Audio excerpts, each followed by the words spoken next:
All right, so as I said, FY22 budget retreat, and we'll dig right in this morning. This is going to be our agenda, and it's going to be a little bit different than our normal budget finance retreat presentation.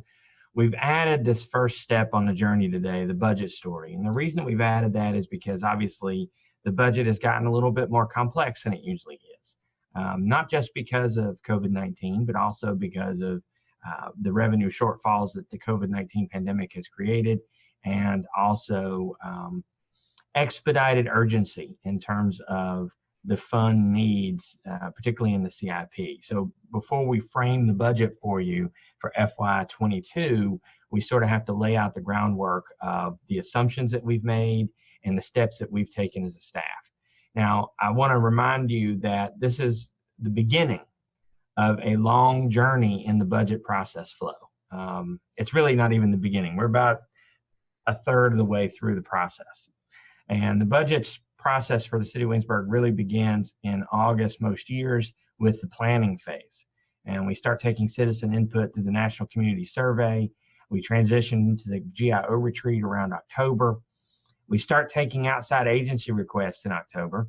And we also issue budget guidance to the departments and all of the shared functions of the city that tells them what they can expect in terms of the budget development and how they should submit their requests for the year.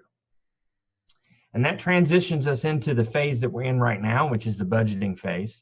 And the first step on that is budget development. So that's when we meet with all those outside agencies, we meet with the department heads, we meet with the shared services, and we talk about what their budget needs are going to be for the coming fiscal year. And that sort of frames up the expenditure requests. At the same time, we're developing revenue forecasts so that we can determine how much money we have to spend toward those needs. From there, we come to the budget retreat in February, somewhere between March and December. And then in March, I deliver the city manager's budget. So the importance of today really is that we have a good conversation about what you expect from the budget, but also your reactions to the budget that I'm presenting to you. One of the things that I do a little bit differently is a lot of city managers at a budget retreat would show you sort of the framework of what they're dealing with at that December stage. You know, we've received the budget request, they're this much, the revenue is this much, and now we need to figure out how we're going to balance those two things. And what I like to do is bring you a complete budget for you to react to that has made some assumptions that is, we think, in the best interest of the city in terms of financial stability. And so that's what you're going to see today. So then I deliver the city manager's budget. Once I have delivered it, it really becomes city council's budget. And it's at that point that you start to take really earnest public comment and ask me to make adjustments that you see fit. And then we transition into May, where we do the budget adoption process. And from there, we move into execution of the budget. You know, a lot of people would say that the budget process ends with adoption, but it really doesn't. The fiscal year begins in July. We do mid-year adjustments in February. We do the audit in October. And in November, we get the CAFR, which is the actual statements of what really happened. And if you think about the budget as a planning document, it's a living document. It's a forecast of what's going to happen. You can never be certain. So that CAFR is really the audited statements of what actually occurred during the budget year. So as I said, here's where we are. We're just before the delivery of the city manager's budget. So at this point, this is all still draft. And the purpose of today is to get your reaction to some of the things that we're looking at in terms of what FY22 is going to bring to us financially, but also reaction to our plan moving forward. So let's talk about how we find ourselves today. So as Barbara and I began to work through the budget this year, we start with the revenues being down substantially due to COVID-19. So I just put up this little number here so you can see FY22 compared to FY19, we're 2.8% less than we should be, which is starting in a hole of about $1 million. And then you add to that the FY22 expenses that were requested being 3.4 million more than our revenue. So you can see that we already started in a negative position. So we begin the process of deciding how we're going to balance that. What are we going to cut? What are we going to reduce? Are we going to raise revenue? So we deployed 3 strategies. They should not be surprising to you. The first one was we asked the department heads to reduce their expenses back to FY21 levels. Now, it's important to understand that when we say that, there are certain things that can't be adjusted back, right? There's contracts that have to be honored. There's personnel expenses that can't be lowered. And so those things are still in the budget. But the discretionary expenses have all been rolled back to FY21 levels. And so we reduced the overall spending plan by $190,000. Then we turn to the CIP. And we went through the CIP request again and shaved off $926,000 from the budget, which is the action year of FY22. That saved us about 8% of the cost. So we shifted many of those projects out at least 1 year. And we'll talk about that a little bit later on when we get to the slide that shows you what's included, and then the slide that shows you what's not included in this budget. And then the next step is, if you remember, we presented to you at the beginning of the COVID-19 pandemic a strategy for 2 fiscal years for balancing the budget despite revenue shortfalls. And that included 3 different pools of money. It included using the reserve. It included reusing monies from projects in the CIP that we were not going to pursue because they weren't critical to the mission. And it included capturing some money from the tourism fund. What we realized as we went through the process of those 2 fiscal years is we jumped the gun just a little bit. We expected to need more money than we actually did in FY20 and FY21. And so what we realize now is that the pandemic has lasted longer than we expected it to in terms of its impact on the economy. And so we now need to use the monies that we didn't use in those first 2 years to help balance this year's proposal.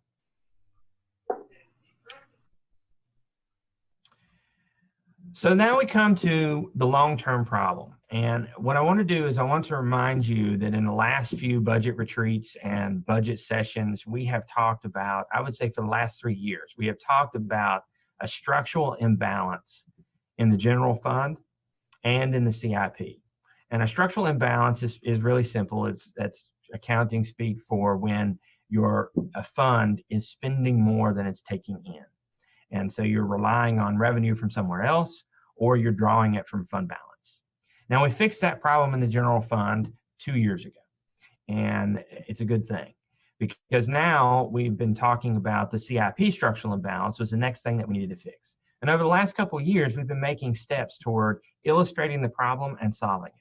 The first thing that we did was in the CIP itself, we separated out the school expenses from the general government CIP projects, so that you could see the impact of the school system's needs on the overall budget of the CIP.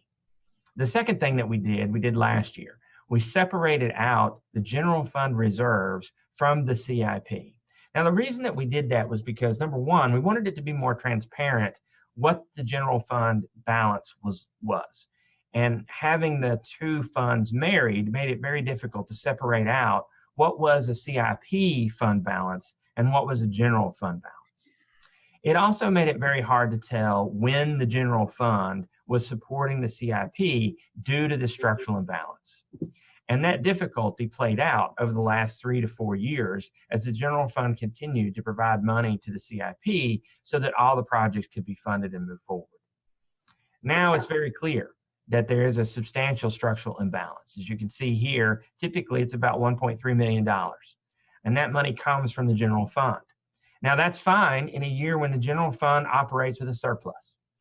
That means that there's ample money to make that payment to the CIP. But in years like COVID-19, where the general fund is operating in a deficit, as it has for the last 2 years, and certainly will in FY22, that transfer to the CIP is not possible. And if it is possible, it's further drawing down the reserves of the general fund, which is obviously not what we need to be doing. So we need to come up with a strategy to fix this problem. I've also put up here that you can see the school CIP need is around $853,000 in the CIP on average. So a couple of strategies. The first step that people would say is, well, you need to reduce your operating expenses so that your general fund has more money available to make that payment to the CIP at the end of the year. So let's talk about what that would look like. The first thing that we could do, we could implement a hiring freeze. And we estimate that would save us around $600,000 in the operating fund. Now, what does a hiring freeze mean? It means that every position that's vacant right now or becomes vacant during the fiscal year would remain unfilled. Obviously, that's not a sustainable position. The positions that we have on the record right now are positions that are vital to the mission of the city. And every position that we lose means we can provide less service. So we need to take that step very, very carefully. Now, as I go through this list, one of the things that you're probably going to notice, and maybe you already have, as I put up the hiring freeze, these start to sound like steps that a lot of localities took at the onset of the pandemic. But as I said, they're temporary measures. They're not sustainable. So as you move forward 2, 3, 4 years into a financial crunch, you've got to come up with long-term strategies to solve the problem. So next, we could furlough the part-time positions, $362,000. Now again, not a sustainable option. We have many part-time positions in the city that are critical to the mission. Next, we could increase how much money the general fund is capturing from the tourism fund because of cost sharing. So obviously I spend some time, the CFO spends some time, there's administrative assistants that spend time working on tourism related issues to support the fund, and we don't get paid, the general fund does not get paid for those services. So that would be an option. Next, we could eliminate travel and training from the budget. So every department has a travel and training line. In some departments, training is mandatory. So there are some training items that we can't reduce in the police department and the fire department. But we could temporarily take those monies out of the budget, making them more available for spending. $195,000. Here again, not a sustainable option. And then the last thing that we could do is we could finance the school CIP needs. The CIP envisions that we will pay go those expenses. If we finance them, obviously that reduces our initial cost. It spreads that cost over as many as 30 years. But you're obviously paying more overall because you're paying the finance cost as well. This option is least attractive probably of all the ones on the list. And the reason is because the council, the city really enjoys the fact that we are a AAA bond rated community. And if we were to go out and bond all of those school finance needs, as well as the city's finance needs, we would likely put that rating in jeopardy, simply because we're adding so much debt all at one time to a city that normally has a very low debt profile. So then that begs the question, if those are only short-term solutions, what is the long-term solution? And you can probably guess what the answer to that is. It's a tax increase. We've got to raise revenue to increase the amount of money available to supply the needs in the CIP. This will also help to stabilize the general fund as we exit the pandemic's impacts. So what we're proposing is an 8-cent tax increase, which generates $1.6 million annually. Here are the benefits of doing that. Number one, as I said, it stabilizes the general fund over the long term. It also provides funding for the government CIP projects. Number two, it allows us to pay, or number three, it allows us to pay go the school CIP projects. So what that means is that when we get to those heavy, expensive years with the school system, adding schools or doing expansions, we will not have to borrow that money. And then lastly, as I said before, these strategies likely help us keep the AAA bond ratings from the rating agencies. The rating agencies very much like to see a community that's willing to increase revenue when it's needed. So as you can see, I've labeled this a long-term problem with a long-term solution. The last slide showed you operational cuts. And I'm sure that we could come up with a host of other options to put in that category of short-term actions that could delay the need to raise taxes. But ultimately, it would not be in the best interest of the city.